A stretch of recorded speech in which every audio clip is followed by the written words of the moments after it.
Hello, welcome to Living English.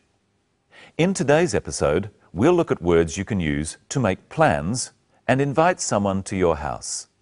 And we'll be looking at how to talk about the future and what is going to happen. Remember in our last episode of Sisters and Brothers, Anne told John, the private detective, about what happened to her brother. Today, she is at Sarah's office. Here's Sisters and Brothers.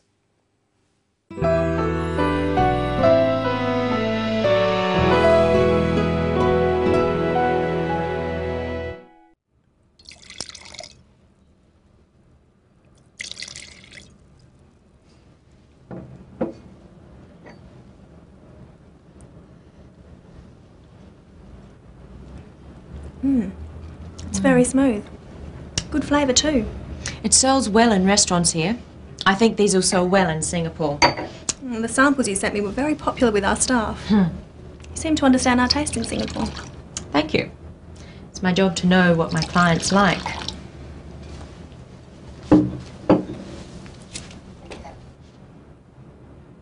So, are you enjoying the city? It's very nice. What are you going to do tomorrow? I don't know. I'll probably stay in the hotel and relax. Why don't you come to lunch with us at home? Oh, thank you, but you have your family. Yes, and they want to meet you. We're going to have roast chicken, traditional Aussie food. Sounds good. All right, I'll come. Great. What time? We eat at about 1 o'clock, so about 12:30. I'll show you the house. Okay, thank you. I'll get my brother to pick you up. No, that's okay. I'll get a taxi. All right then, that's settled.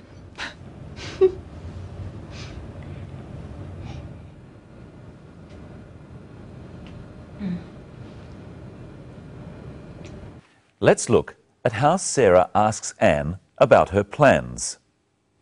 What are you going to do tomorrow? I don't know. I'll probably stay in the hotel and relax. Sarah asks, what are you going to do? Going to is used to talk about future plans. Repeat the phrase with the clip. What are you going to do tomorrow? Sarah invites Anne to her house. What are they going to have for lunch? Listen. We're going to have roast chicken, traditional Aussie food. They're going to have roast chicken. Let's practice going to. First, the question. What are you going to do tomorrow? Let's ask the question with different subjects. First, he. What is he going to do tomorrow? They. What are they going to do tomorrow? Now, let's look at the answer. Anne is going to relax. So she would say, I'm going to relax. You try answering the question. What are you going to do tomorrow? I'm going to relax. What is she going to do tomorrow? She's going to relax. What are we going to do tomorrow? We're going to relax. What are they going to do tomorrow? They're going to relax. There's another way of talking about the future, to use the word will. Listen again to what Anne says about her plans for tomorrow. What are you going to do tomorrow? I don't know. I'll probably stay in the hotel and relax. Anne says, I'll probably stay in the hotel. I'll is short for I will. This is another way of talking about the future. I will do something. Listen to see how many times you can hear I'll in this next clip. We're going to have roast chicken, traditional Aussie food. Sounds good. All right, I'll come. Great. What time? We eat at about 1 o'clock, so about 12:30. I'll show you the house. Okay, thank you. I'll get my brother to pick you up. No, that's okay. I'll get a taxi. So there were 4 wills. I'll come. I'll show you the house. I'll get my brother to pick you up. And I'll get a taxi. And as we've seen before on Living English, I will becomes I'll. So when do you use will and when do you use going to? Notice that all of these actions in the future are single actions. I'll get a taxi. I'll show you the house. We use will for a definite single action in the future. We use going to for less definite or longer actions. What are you going to do tomorrow? Now, let's look at how Sarah invites Anne to her house. Why don't you come to lunch with us at home? She says, "Why don't you come to lunch?" She doesn't really want to know why Anne doesn't come. She wants Anne to come. She is inviting her to come. Practice with the clip. Why don't you come to lunch with us at home?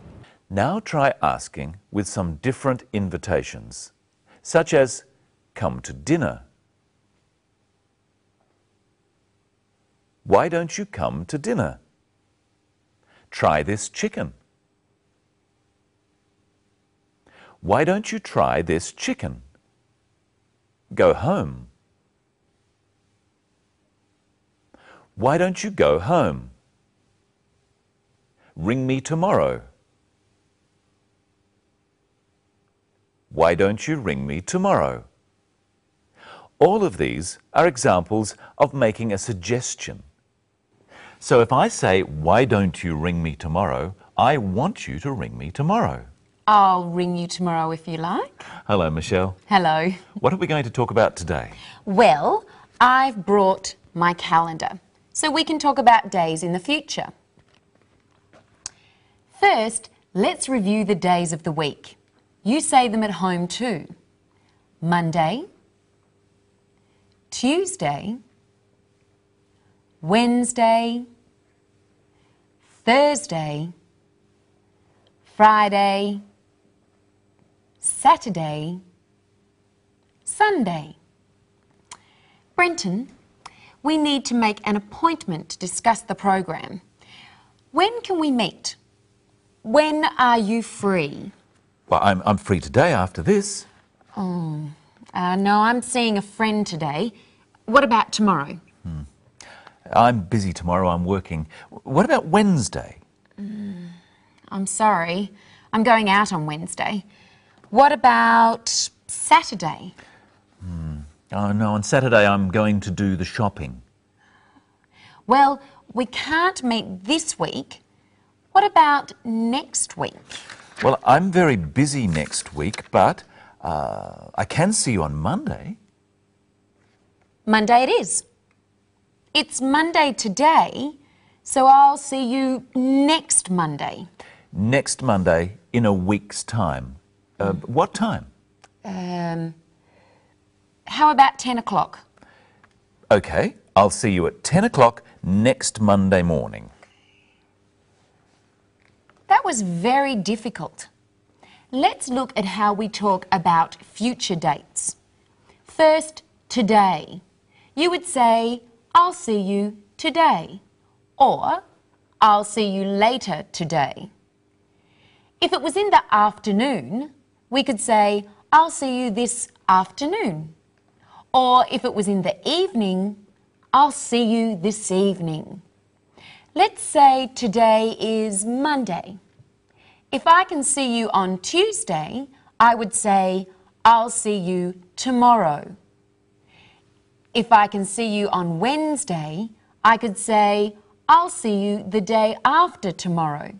Or I could just say, "I'll see you on Wednesday." We use on before the name of any day. And notice how the days have a capital letter. If our appointment is in the week we are in now, I would call it this week. But if it's next week, then I say, I'll see you next week. The same goes for the month. This month is the month that is happening now. Next month is the month after, or the year. This year, next year. And if I want to say a particular month, I use in. I'll see you in July. I'll see you in December. And when we say a particular time, we use at. I'll see you at 2 o'clock. I'll see you at 4:30. But if we want to say how far in the future the appointment is, we use in. I'll see you in 10 minutes.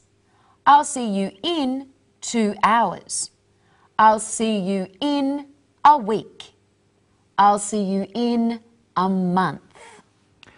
That sounds complicated, Michelle. Not really. We just have to remember whether to use on, at, or in. Let's practice. I'll say a time and you say, I'll see you on, at, or in that time.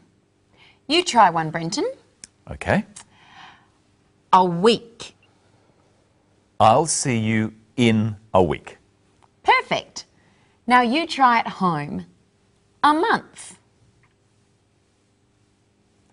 I'll see you in a month. 6 o'clock. I'll see you at 6 o'clock. January. I'll see you in January. Thursday. I'll see you on Thursday. 2 years. I'll see you in 2 years. This afternoon. I'll see you this afternoon. That was a trick one. Remember, we can also use this before the words morning, afternoon, evening, week, month, or year.